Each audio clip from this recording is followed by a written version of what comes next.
क्या जम्मू कश्मीर में दरबार मूव की व्यवस्था को खत्म कर दिया गया है? क्या डोगरा शासकों की प्रथा को समाप्त कर दिया गया है? ये सवाल हर किसी के जहन में है, क्योंकि धारा 370 के हटने के बाद कोरोना के दौरान जिस दरबार मूव की व्यवस्था को खत्म कर दिया गया था, उसे अब प्रशासनिक मूव का नाम दिया गया है। दरबार मूव से जुड़ी हुई हर जानकारी आपको देंगे, लेकिन उससे पहले आपसे गुजारिश है कि अगर आपने अभी तक हमारे चैनल फैक्ट पोस्ट को सब्सक्राइब नहीं किया है तो प्लीज सब्सक्राइब कर लीजिए, ताकि आपको फैक्ट के साथ लेटेस्ट अपडेट्स मिलते रहे। हेलो दोस्तों, आप देख रहे हैं फैक्ट पोस्ट और आपके साथ मैं हूं शाहबाज।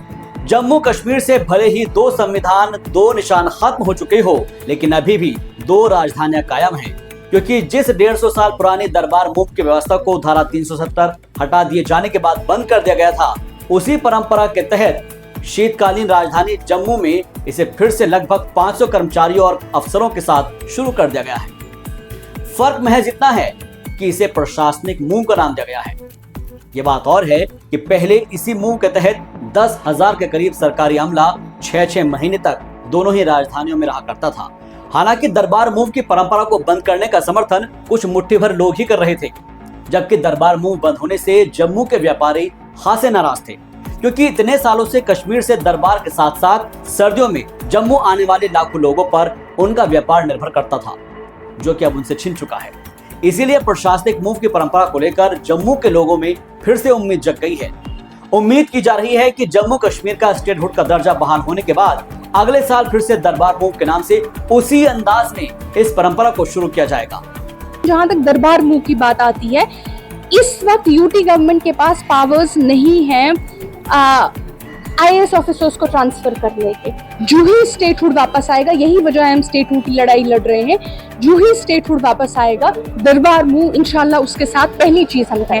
मुझे नहीं लगता है इस सूरत में अब बीजेपी बैक आउट कर सकती है स्टेटहुड वापस देने से। अब उनके पास नेशनल कॉन्फ्रेंस ने और जम्मू और कश्मीर की आवाम ने कोई चारा नहीं रखा है स्टेटहुड को देने के बगैर। और ये लड़ाई जो है, अगर ऐसे नहीं लड़ेंगे तो हम सुप्रीम कोर्ट जाएंगे, जैसा हमने बार बार कहा है। लेकिन जम्मू और कश्मीर की जमीन की और जम्मू और कश्मीर की नौकरियों की और जम्मू और कश्मीर की शिनाख्त की, इन चीजों के तहफ्फुज की जिम्मेदारी नेशनल कॉन्फ्रेंस ने ली है, और नेशनल कॉन्फ्रेंस किसी भी हद तक जाएगी ये जिम्मेदारियां पूरी करने के लिए। दरअसल इस प्रक्रिया को सरकारी तौर पर दरबार मूव का नाम नहीं दिया जा रहा है, बल्कि कहा जा रहा है कि कामकाज को सुचारू रूप से चलाने के लिए सरकार जम्मू और श्रीनगर के नागरिक सचिवालयों में काम करने वाले अधिकारियों और कर्मचारियों को एक जगह से दूसरी जगह पर भिजवाने की परंपरा पूरी कर रही है। और इसी मूव के तहत आने वाले कर्मचारियों की तादाद भी निर्धारित नहीं है, जो जरूरत के मुताबिक कम या फिर ज्यादा हो सकती है, क्योंकि यूनियन टेरिटरी में अभी भी दो राजधानियां हैं। लिहाजा दरबार मूव की नई व्यवस्था के तहत प्रदेश की ग्रीष्मकालीन राजधानी श्रीनगर में LG और मुख्यमंत्री का दरबार पिछले महीने श्रीनगर में बंद हो गया। हालांकि दरबार मूव के साथ जरूरत के हिसाब से कर्मचारियों के अलावा CM और डिप्टी CM के साथ ही मंत्रियों, LG मनोज सिन्हा, पुलिस महानिदेशक, मुख्य सचिव और प्रशासनिक सचिव के कार्यालयों ने जम्मू में कामकाज संभाल लिया है।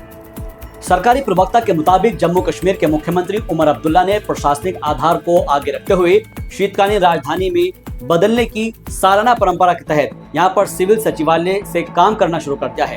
यानी जिस तरह से जम्मू की अनदेखी हो रही थी, वो अब धीरे धीरे खत्म हो जाएगी। कुछ वक्त लगेगा, जो फैसले होंगे, कुछ फैसले ऐसे लिए जाएंगे, चाहे वो दरबार मूव हो या कोई और ऐसा फैसला हो जिसमें रियासत की बेहतरी हो, और कुछ ऐसे फैसले होंगे कि भी है कि जिसमें हमें देखना है कि जिसमें जम्मू और कश्मीर के जो लोग हैं इनका भाईचारा जो है वो कायम रहे, एक यूनिटी रहे। तो इसके लिए जो कदम भी उठाने पड़ेंगे, जो लीडरशिप हमारी है वो कदम लेंगे। अगर जम्मू को किसी ने आज की डेट तक इग्नोर किया है वो बीजेपी है। तो मैं बीजेपी वालों से ये सवाल करना चाहता हूँ कि आज तक आपने जम्मू के लिए किया। अगर नेशनल कॉन्फ्रेंस को जम्मू से भले ही एक इलेक्टोरल मैंडेट ना मिला हो, लेकिन उसके बावजूद भी नेशनल कॉन्फ्रेंस ने एक बड़ा सबसे एक बोल्ड स्टेप उठाया, जहां हमने अपने एक MLA को डिप्टी चीफ मिनिस्टर बनाया है to represent the people of Jammu. So ये आयान बात है कि जम्मू के साथ इंसाफ किसने किया है और जम्मू के साथ नाइंसाफी किसने की। दरअसल 23 अक्टूबर को जारी सामान्य प्रशासन विभाग के आदेश के मुताबिक केवल प्रशासनिक सचिव और शीर्ष विभाग अध्यक्ष ही दरबार ट्रांसफर में कटौती के तहत श्रीनगर से जम्मू ट्रांसफर होंगे। आदेश के मुताबिक श्रीनगर में सिविल सचिवालय भी चालू रहेगा। आपको याद दिला दें कि जम्मू कश्मीर में 150 सालों से चली आ रही सालाना ट्रांसफर परंपरा को कोविड-19 महामारी के दौरान रोक दिया गया था। हालांकि इससे पहले घाटी में कड़ाके की ठंड की वजह से अक्टूबर से लेकर मई तक सरकार को श्रीनगर से जम्मू ट्रांसफर करने की परंपरा रही थी। 10 साल बाद जम्मू कश्मीर में चुनाव हुए, सरकार बदली, निजाम बदला, केंद्र शासित प्रदेश में सीएम के तौर पर उमर अब्दुल्ला ने जम्मू कश्मीर की बागडोर संभाली। तो गवर्नमेंट अभी भी बनाए, हमने 50% रिप्रेजेंटेशन उनको दे दी। डिप्टी चीफ मिनिस्टर उनका है और उसके साथ साथ 2 और कैबिनेट मंत्री वहाँ से हैं।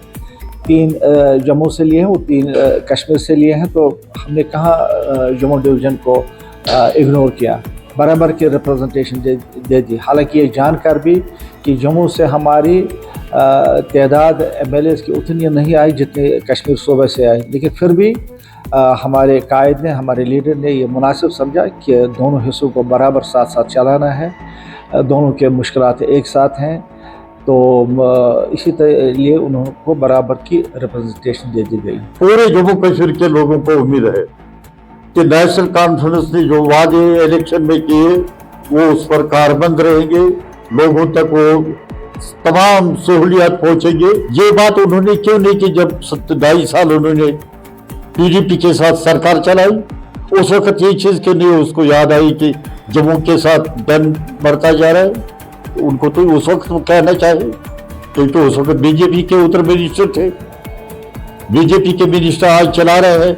नेशनल कॉन्फ्रेंस ने दिलवेज और सीजनल लगाए। उनकी सरकार में देखिए PDP और बीजेपी की सरकार में कितने दिलवेज और ये लगे हैं, ये सीजनल या बाकी चीज। ये बात और है कि दरबार मूव की इस परंपरा को आधिकारिक तौर पर साल 2021 से बंद किया जा चुका है, लेकिन उसके पीछे की सच्चाई ये है कि गैर सरकारी तौर पर लगभग 500 कर्मियों के साथ ये व्यवस्था फिलहाल जारी है। ये कर्मी पिछले 3 सालों से LG, मुख्य सचिव और वित्त विभाग के वित्त आयुक्त, सामान्य प्रशासनिक विभाग के आयुक्त सचिव और पुलिस महानिदेशक के कार्यालयों से जुड़े हुए कर्मचारी है, जो दोनों ही राजधानियों में आ जा रहे थे। जम्मू में मुख्यमंत्री और अन्य मंत्रियों के साथ ही LG मनोज सिन्हा का दरबार सजाने के लिए नागरिक सचिवालय से लेकर राजभवन में साज सज्जा की और मरम्मत का काम अक्टूबर से ही शुरू हो गया था। यानी सब कुछ ठीक रहा तो स्टेटहुड मिलने के बाद अगले साल तक प्रशासनिक मूव को फिर से बदलकर दरबार मूव किया जाएगा। अगर आपको ये जानकारी अच्छी लगी है तो वीडियो को लाइक कर दीजिए, चैनल को सब्सक्राइब कर लीजिए और कमेंट बॉक्स में लिख दीजिए फैक्ट पोस्ट।